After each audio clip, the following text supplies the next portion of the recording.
பூந்தமல்லி அருகில் ஒரு வீட்டுக்கு வாஸ்து பார்த்தேன். ஒரு மல்லிகை கொடி அந்த வீட்டினுடைய வட மேற்கு மூலையில மாடி வரையிலும் போயிருந்தது. ஒரு அருமையான மல்லிகை கொடி, நிறைய மல்லிகை. நான் கேட்டேன், உங்களுக்கு 2 பெண் குழந்தைங்க, உங்க மூத்த மகளுக்கு காலசர்ப்ப தோஷம் இருக்கான்னு கேட்டேன். காலசர்ப்ப தோஷம்னா ஒன்றும் இல்லை, நாகதோஷம். நாகம்னா என்ன?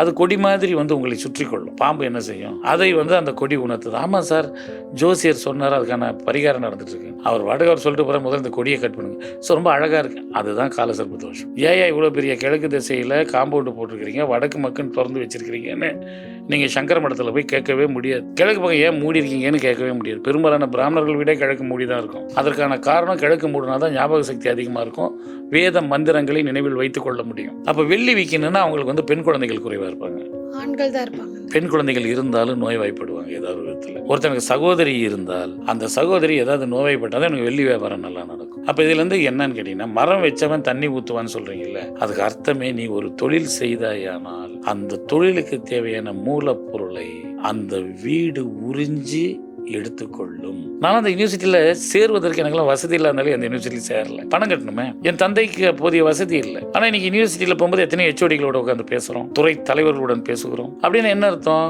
அந்த தண்டனையை நீங்கள் அனுபவித்து முடித்த பிறகுதான் நல்ல வீடு உங்களுக்கு கிடைக்கும். ஒருத்தருடைய தண்டனையை அவர் முடிக்கிற வரையிலும்.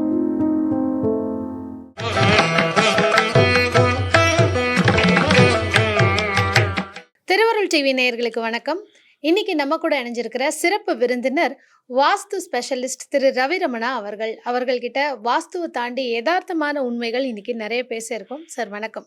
வணக்கம் மேடம். நிச்சயமாக நீங்கள் இந்த வீடுங்கிற ஒரு விஷயத்தை வலியுறுத்தும் போதே பொதுவாக அந்த காலத்தில் நம்ம வீட்டை சுற்றி நிறைய மரங்கள் வளர்ப்பாங்க. ஏன்னா காற்று அடிக்கும், நல்லா காத்தோட்டம் வீட்டில் இருக்கணும் அப்படின்னு சொல்லி வீட்டை சுற்றி விதவிதமான மலர்கள் இருக்கிற மரங்கள், தேங்காய் மரம், வாழை மரம்னு சொல்லி விதவிதமாக வளர்ப்பாங்க. இந்த காலத்தில் அப்பார்ட்மெண்ட் லைஃப் ஸ்டைல் இருக்கிறதுனாலையும் க்ரௌடடாக இருக்கிறதுனாலையும் பெருசாக மரம் வளர்க்க முடியலன்னு சொல்லி வீட்டுக்குள்ளேயே செடிகள் வச்சுக்கலாம் அப்படின்னு சொல்லி வைக்கிறாங்க. பார்த்துட்டு இருக்க நேயர்களுக்கு நல்லா தெளிவாக புரியணும்னா, வீட்டுக்குள்ளே இந்த செடிகள் நீங்கள் வைக்கலாம், இதனால் ப்ராஸ்பெரிட்டி இருக்கும், இதெல்லாம் வைக்காதீங்க, இந்த திசையில் வைக்கலாம் அப்படின்னா எந்த மாதிரி விஷயம்? இது ஒரு பெரிய சயின்ஸ் கிடையாது. இப்போ இந்த ராக்கெட் சயின்ஸ்னு கிண்டல் அடிப்பாங்க. இதெல்லாம் பெரிய ராக்கெட் சயின்ஸா? ஆமாம். ஏன்னா நாசாவுக்கு தான் போய் கற்றுக்கணுமா அப்படின்லாம் கிண்டல் அடிப்பாங்க. அப்படிப்பட்ட ஒரு விஷயமே கிடையாது. ஏன்னா நிறைய பண்ணை வீடுகளில் இருக்கிற கணவன் மனைவிங்க பேசிக்கிறதே இல்லை. நிறைய பேர் இருப்பாங்க, பேசிக்க மாட்டாங்க. அவர் அந்த பக்கம் இருப்பார், இந்த அம்மா இந்த பக்கம் இருக்கும். குழந்தைகள் தான் மீடியேட் பண்ணுவாங்க. இன்னும் சொல்ல போனால் பெரும்பாலான மரம் வளர்ப்பு ஆர்வலர்களுடைய வீட்டில் ஒரு 3வது மனிதன் நுழைந்து அந்த குடும்பத்தில் ஏகப்பட்ட பிரச்சனையை வேற பண்ணி விட்டுறான், இல்வாழ்க்கையை சிதைச்சிடறான். அப்போ இந்த பூவும் காயும் காய்க்கிற மரங்கள் தான் இந்த மனித மனங்களை மலடாக்கி விடுகிறதா என்று கேட்டால் ஆமாம். ஏன்னு கேட்டிங்கன்னா, பெரும்பாலும் இந்த கிழக்கு வடக்கு பார்த்த வீடுகளில் நான் வளர்க்கிற மரம் நல்லா இருக்கணும், பளிச்சுன்னு தெரியணும் அப்படின்னு ரொம்ப விதவிதமான வேலைப்பாடுகளை செய்கிறவங்க நிறைய பேர் இருக்காங்க. நேற்று பூந்தமல்லி அருகில் ஒரு வீட்டுக்கு வாஸ்து பார்த்தேன். ஒரு மல்லிகை கொடி அந்த வீட்டினுடைய வட மேற்கு மூலையில் மாடி வரையிலும் போயிருந்தது. ஒரு அருமையான மல்லிகை கொடி, நிறைய மல்லிகை. நான் கேட்டேன், உங்களுக்கு 2 பெண் குழந்தைங்க, உங்கள் மூத்த மகளுக்கு காலசர்ப்ப தோஷம் இருக்கான்னு கேட்டேன். காலசர்ப்ப தோஷம்னா ஒன்றும் இல்லை, நாகதோஷம். நாகம்னா என்ன? அது கொடி மாதிரி உங்களை சுற்றி கொள்ளும். பாம்பு என்ன செய்யும்? சுற்றி கொள்ளும். அதை அந்த கொடி உணர்த்துது. ஆமாம் சார், ஜோசியர் சொன்னார், அதுக்கான பரிகாரம் நடந்துட்டுருக்கு. அவர் வாடகை சொல்லிட்டு போகிற முதல்ல இந்த கொடியை கட் பண்ணுங்க. ஸோ ரொம்ப அழகாக இருக்கு. அதுதான் காலசர்ப்ப தோஷம். வீட்டில் இந்த மாதிரி படரும் கொடிகள் எதுவுமே வைக்கக்கூடாது. ஏனென்றால் நீங்கள் கட்டுண்டு கிடக்கிறீர்கள் என்று அர்த்தம். ஆனால் சில பேர் வீட்டில் என்ன வெட்டினாலும் திரும்ப திரும்ப வளர்ந்துட்டே இருக்குன்னா அவங்க ஒரு கட்டுப்பாட்டுக்குள்ளே இருக்காங்க, கண்ட்ரோலுக்குள்ளே போயிடுறாங்க. அவங்க சுயமாக இல்லை, சின்ன சின்ன விஷயங்களுக்கெல்லாம் பயப்படுகிறவர்களாக இருப்பாங்க. ஏன்னா அவங்க கண்ட்ரோலில் அவங்க இல்லையே. அந்த வீடு அந்த செடி கொடிகளுடைய கண்ட்ரோலுக்குள்ளே போயிடும். ஒரு வீடு சுதந்திரமாக இருந்தால் தான் அந்த வீட்டில் வசிக்கிறேன் நீங்களும் சுதந்திரமாக இருக்க முடியும். நான் அடிக்கடி சொல்கிறத இப்போ கூட சொல்கிறேன். அடையாற ஆலமரம்னு நீங்கள் சொல்கிறீங்க. அடையாற ஆலமரத்தை நீங்கள் யாரோடு இணைத்தால் உங்களுக்கு ஞாபகம் வரும்னா, டாக்டர் அன்னி பெசன்ட் அம்மையாரோட இணைத்தால் ஞாபகம் வரும். அவங்க தான் இந்த அடையாறு ஆலமரம் அடியில் வந்து தியாசபிக்கல் சொசைட்டின்னு ஆமா. ஒரு மெயினான சொசைட்டியை ஏற்படுத்தியவங்க. ஏற்படுத்தினாங்க. அந்த அன்னி பெசன்ட் தான் வந்து ஜிட்டு கிருஷ்ணமூர்த்திங்கிற ஜே கிருஷ்ணமூர்த்தியை உலகுக்கு அறிமுகப்படுத்தினாங்க. ஒரு பெண்ணால் உருவாக்கப்பட்டவர்கள் எப்படி இருப்பாங்கன்னா சங்கராச்சாரியர்கள் மாதிரி இருப்பாங்க. துறவிகளா, முனிவர்களா? அப்படியெல்லாம் கிடையாது. சங்கராச்சாரம்னா அம்பாள் அடிமைகள், ஜீயர்கள்னா விஷ்ணு அடிமைகள், அப்படி. கௌமாரம்னா முருகன் அடிமைகள். நீங்கள் இந்து மதத்தை பற்றி பேச போனீங்கன்னா அது பேசி தீராது. சூரிய வழிபாடுனா சௌரம், சக்தி வழிபாடுனா சாக்தம். இப்போ நீங்கள் மேல்மருவத்தூர் என்னன்னு சொல்லுவீங்க? பெருந்துறவின்னு சொல்லுவீங்களா? அவர் கல்யாணம் பண்ணிட்டு 2 பசங்களோட நல்லா தான் இருக்காரு. இப்போ அவர் இறந்து போன பிறகு என்ன ஆச்சுன்னா அந்த கல்யாண மண்டபத்தை இடித்து அந்த ஈசானிய கட்டையெல்லாம் சரி பண்ணி இப்போ கரெக்ட் பண்ணிட்டாங்க. ஏன்னா அவர் தான் அம்மா, அவங்க பசங்க யாரும் அம்மா கிடையாது. மேல்மருவத்தூர் பங்களாடிகளை நீங்கள் என்னன்னு கூடுவீங்க? அம்மான்னு தானே கூடுவீங்க. இப்போ அம்மா இறந்துட்டாரு. இறந்த உடனே சாலை விரிவாக்கம் நீங்கள் வந்து ஆக்குபை பண்ணின்னு ஏதோ பண்ணி அந்த கல்யாண மண்டபத்தை இடித்து ஸ்கொயர் ஆக்கிட்டாங்க. முதல்ல அது என்னாச்சு, அக்னி கிழக்கு பக்கம் வளர்ந்து ஒரு பெண் தன்மை உடையதாக இருந்தது. இப்போ உடச்சி ஆண் தன்மை உடையதாக மாறிடுச்சு. அதே மாற்றிடுச்சு. இது எல்லாம் யார் கவனிக்கிறா?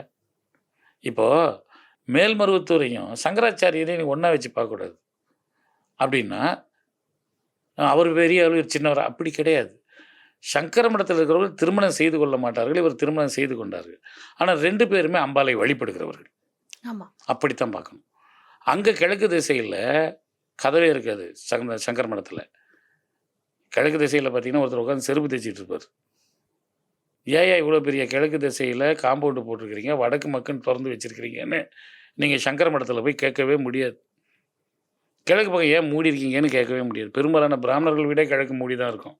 அதற்கான காரணம் கிழக்கு மூடினா தான் ஞாபக சக்தி அதிகமாக இருக்கும், வேத மந்திரங்களை நினைவில் வைத்து கொள்ள முடியும். பட் கிழக்கு மூடி இருந்தால் அந்த வீட்டில் அது வந்து என்னன்னு குறைவுங்கிற மாதிரி விஷயங்கள் தானே. அதே தான் அங்கேயும் நடக்கும்.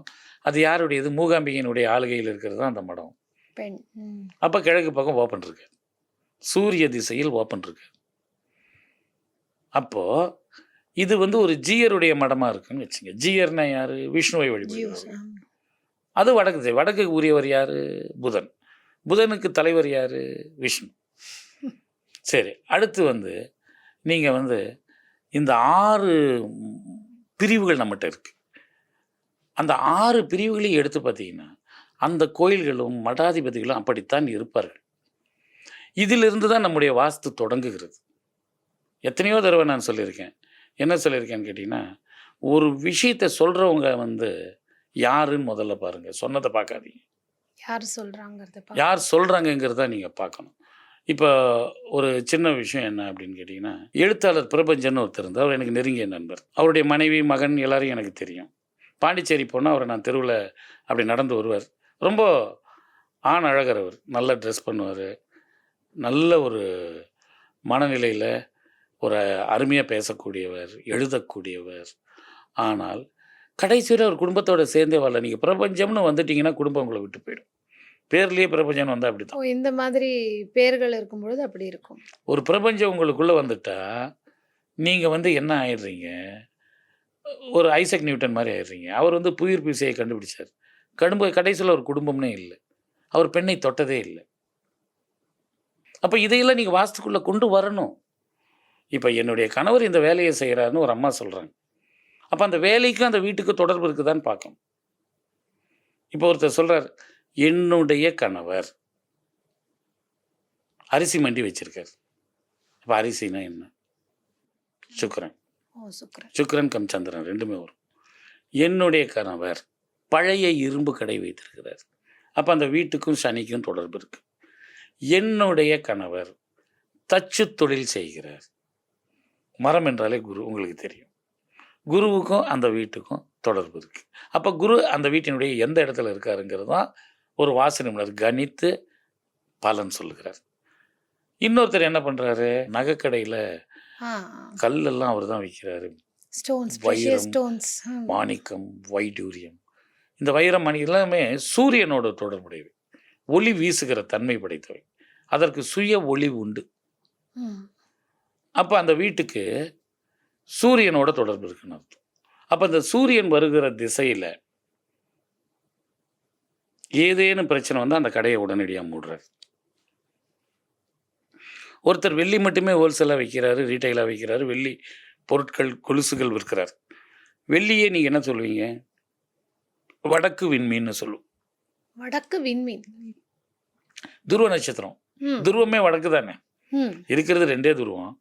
ஒன்று வட துருவம், ஒன்று தென் தென் துருவம். துருவம். அந்த துருவ நட்சத்திரம் தான் வெள்ளி. அப்போ வெள்ளி விற்கணும்னா அவங்களுக்கு வந்து பெண் குழந்தைகள் குறைவாக இருப்பாங்க. ஆண்கள் தான் இருப்பாங்க. பெண் குழந்தைகள் இருந்தாலும் நோய்வாய்ப்படுவாங்க ஏதாவது ஒரு விதத்தில். வெள்ளி ஒருத்தனுக்கு வியாபாரம். சகோதரி இருந்தால் அந்த சகோதரி ஏதாவது நோய்வாய்ப்பட்டால் தான் எனக்கு வெள்ளி வியாபாரம் நல்லா நடக்கும். அப்போ இதுலேருந்து என்னன்னு கேட்டிங்கன்னா, மரம் வச்சவன் தண்ணி ஊற்றுவான்னு சொல்கிறீங்கல்ல, அதுக்கு அர்த்தமே நீ ஒரு தொழில் செய்தாயானால் அந்த தொழிலுக்கு தேவையான மூலப்பொருளை அந்த வீடு உறிஞ்சி எடுத்துக்கொள்ளும். ஒருத்தர் பொறி மண்டி வச்சிருக்காரு. அரிசியும் பொரியும் ஒன்று நீங்கள் எப்படி சொல்ல முடியும்? அதை வறுக்கும்போது காற்று உள்ளே போயிடுது. ஆமா. அப்போ அந்த வாயு மூலையில் பிரச்சனை வரும்போது அந்த வாயு மூலை தொடர்பான நோய்களுக்கும் வாயு மூளை தொடர்பான செயல்களுக்கும் அந்த குடும்பத்தினர் ஆட்படுவார்கள். ஒருத்தர் தோல் தொழிற்சாலை வைத்திருக்கனா, தோல்னா என்ன? ராகு. 4 கால் உடையது தான் அந்த ராகுக்கு சின்னமே அதுதானே. தோல் ஃபேக்ட்ரிக்கு என்ன? அதுதானே சின்னம். அப்போ அந்த ராகு பலமாக அந்த வீட்டு குழந்தைகள் மேலே போய் உட்காந்துரும். கணவன் மனைவி பிரிவு, வாழ முடியாமல் திரும்பி வருதல். நீங்கள் யாருக்காக சம்பாதிக்கிறீங்களோ அவங்ககிட்ட இருந்தே தான் ஆற்றலை நீங்கள் எடுத்துக்கொள்கிறீர்கள். எல்லாமே ஒரு வழி பாதையே கிடையாது. எங்கேயுமே 2 வே தான். ஒரு ப்ளஸ் இருந்தால் தான் இன்னொரு மைனஸ் வந்து இருக்கும். வெறும் மைனஸ் தனியாக இருக்காது. அப்போது என் குழந்தைக்காக நான் சம்பாதிக்கிறேன்னா அந்த குழந்தையினுடைய ஆற்றலின் பெரும்பகுதி உனக்கு வந்துடும். அந்த குழந்தை அல்லலுறும். இப்போது கொஞ்ச நாளாக பெண்கள் சம்பாதிக்க ஆரம்பித்த பிறகு திருமணத்தை தள்ளி போடுறாங்க. இதை பெற்றோருக்கு எத்தனையோ தடவை நான் சொல்லிட்டேன். அந்த குழந்தை தன்னை அறிவாளின்னு நினச்சிக்குது. நிறைய பொய்களை சொல்லுது. யூனிவர்சிட்டி பேரெல்லாம் வரிசையாக வச்சுக்கிட்டு இதில் போய் நான் படிக்க போகிறேன், இதை படித்தா வேலை செய்கிறவனுக்கு படிப்பே தேவையில்லை. நானே 4 பேருக்கு வாசி சொல்கிறேன். எத்தனையோ யூனிவர்சிட்டிக்கு சொல்கிறேன். எஸ்ஆர்எம்க்கு சொல்கிறேன். ப்ரீஸ்ட் யூனிவர்சிட்டின்னு இருக்குது தஞ்சாவூரில், அதுக்கு நான் தான் வாசி. ஒரு 20 யூனிவர்சிட்டி என்னால் வரிசையாக சொல்ல முடியும். எக்ஸல் யூனிவர்சிட்டி நம்ம இதில் குமாரபாளையத்தில் ஏகப்பட்ட யூனிவர்சிட்டி. நான் அந்த யூனிவர்சிட்டியில் சேருவதற்கு எனக்கெல்லாம் வசதி இல்லாதனாலே அந்த யூனிவர்சிட்டியில் சேரலை. பணம் கட்டணுமே. என் தந்தைக்கு போதிய வசதி இல்லை. ஆனால் இன்றைக்கி யூனிவர்சிட்டியில் போகும்போது எத்தனை ஹெச்ஓடிகளோட உட்காந்து பேசுகிறோம், துறை தலைவர்களுடன் பேசுகிறோம். அப்படின்னு என்ன அர்த்தம்? அந்த தண்டனையை நீங்கள் அனுபவித்து முடித்த பிறகு தான் நல்ல வீடு உங்களுக்கு கிடைக்குது. ஒருத்தருடைய தண்டனையை அவர் முடிக்கிற வரையிலும் ஒரு தவறான வீட்டில் தான் அவர் இருப்பார். சரி, எனக்கு இந்த தண்டனை முடிஞ்சு போச்சு அப்படிங்கிறதுக்கான அறிகுறி. ஆமாம், அதான் நீங்கள் வந்து புழல் சிறையில் இருக்கீங்க 14 வருஷம் முடிச்சிட்டீங்க. இப்போ வெளியே வந்து கிளம்புன்னு சொன்னால் ஐயோ அந்த இடத்த இடிச்சிருங்கன்னு நீங்கள் சொல்கிறது இல்லை. ம். அது இன்னொருத்தருக்காக காத்திருக்கு. காத்திருக்கு. ஆமா. அப்போ அந்த வீடு என்ன பண்ணும்? தானாக. இல்லை, சில பேருக்கு ஏலத்தில் கூட போவாங்க. வேதனையாக பார்ப்பாங்க. என் வீடு ஏலத்தில் போயிடுச்சு, என் வீடு விற்பனைக்கு வந்துருச்சு, என் வீடு இடிஞ்சிருச்சுன்னு. அதுதான் நல்ல நேரம்னே அவங்களுக்கு தெரியாது.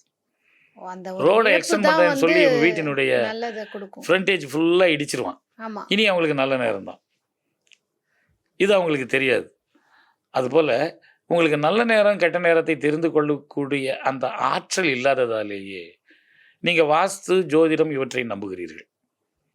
மற்றபடி இது 2ஐயும் நான் கடைபிடிக்கணும்னு சொல்லவே இல்லை. இப்போ மிகப்பெரிய வெற்றியாளர்கள் யாரும் வாஸ்து பார்க்கறதே கிடையாது. மிகப்பெரிய ஏழைகளும் வாஸ்து பக்கம் போகிறதே கிடையாது. இடைப்பட்ட. ஆமாம், கொஞ்சம் விஷயம் தெரிஞ்சிட்டா மாட்டிக்கிறீங்க. ம். உங்களுக்கு என்ன மாதிரி வீடு வேணும்னு இயற்கை தேர்ந்தெடுக்குது, அதை கொடுக்குது. ஒரு முக்கியமான ஒரு விஷயத்தை சொல்ல விரும்புகிறேன் இந்த இடத்துல. என்னென்னா, ஒரு வடக்கு ஜன்னல் வைங்க, கிழக்கு ஜன்னல் வைங்க, கதவை மாற்றுங்க, இடத்த காலி பண்ணுங்கிறது கூட உங்கள் அஜெண்டாவில் ஆல்ரெடி பதிவான விஷயந்தான். புதுசாக நடக்கிறது கிடையாது. ஓகே. இதுக்கு ஒரு வாஸ்து நிபுணர் வந்து சொல்லணுங்கிறதுல ஒரு பக்கத்து வீட்டுக்காரர் கூட சொல்லிட்டு ஏங்க அந்த வீடு ஒன்று காலியாக இருக்குது, நீங்கள் அந்த வீட்டுக்கு போகக்கூடாது. போன பிறகு எல்லாமே நல்லது நடக்கும். இங்கே வாஸ்து நிபுணருக்கு என்ன வேலை? அவருக்கே நீங்கள் பணம் கொடுக்கணும். ஆனால் இந்த வாஸ்து நிபுணருடைய வேலை என்னவாக இருக்கிறது என்றால், அழைப்பவர்களுக்கு நம்பிக்கை ஊட்டுவதாக அவனுடைய பணிகள் இருக்க வேண்டும். இதனால தான் உங்களுக்கு இந்த பிரச்சனை. ஆனால் இது பிரச்சனைன்னு நினைக்காதீங்க, இதுதான் உங்களுக்கு ப்ளஸ் பாயிண்ட்டு அப்படின்னு சொல்லக்கூடிய ஒரு ஆற்றல் இருக்க வேண்டும். அந்த வாஸ்து நிபுணர் வந்து போன பிறகு அவர் அன்றைக்கி நல்லா தூங்கணும். அதான் முதல் விஷயம். நிச்சயம். தூக்கத்தை கெடுத்துட்டு வந்துடக்கூடாது. உண்மை. இதைத்தான் சொல்ல விரும்புகிறோம். நம்ம எங்கே திரும்பினாலும் அந்த செடிகளையும் கொடிகளையும் விலக்கி கொண்டு தான் நீங்கள் போக வேண்டும். இவர் தாடியெல்லாம் பெருசாக வளர்த்துக்கிட்டு முடியும் கட் பண்ண மாட்டார். ஒரு சித்தரை போல வாழ்ந்து கொண்டு இருந்தார். ஒரு கட்டத்தில் வந்து பார்த்திங்கன்னா நாம் அவருக்கு சொல்லிக்கிட்டே இருக்கோம் நண்பருங்கிற முறையில், இல்லை ஒரு ஜேசிபியை கொண்டு வந்து இந்த தோட்டத்தை எல்லாம் சுத்தப்படுத்தலாமே. அவர் என்ன சொல்கிறாருன்னா, ஜேசிபிலாம் எதுங்க, கையிலேயே வெட்டிடலாம். கையிலலாம் நீங்கள் வெட்ட மாட்டீங்க, ஜேசிபினா 2 மணி நேரத்தில் பண்ணிவிடுவாங்க அப்படின்னு சொல்லி. அப்போ அந்த ஜேசிபி வருது. அவருடைய தோட்டத்தில் இந்த கிழக்கு வடக்கில் இருக்கிற புதர் செடிகளையும் கொடிகளையும் அகற்றும் போது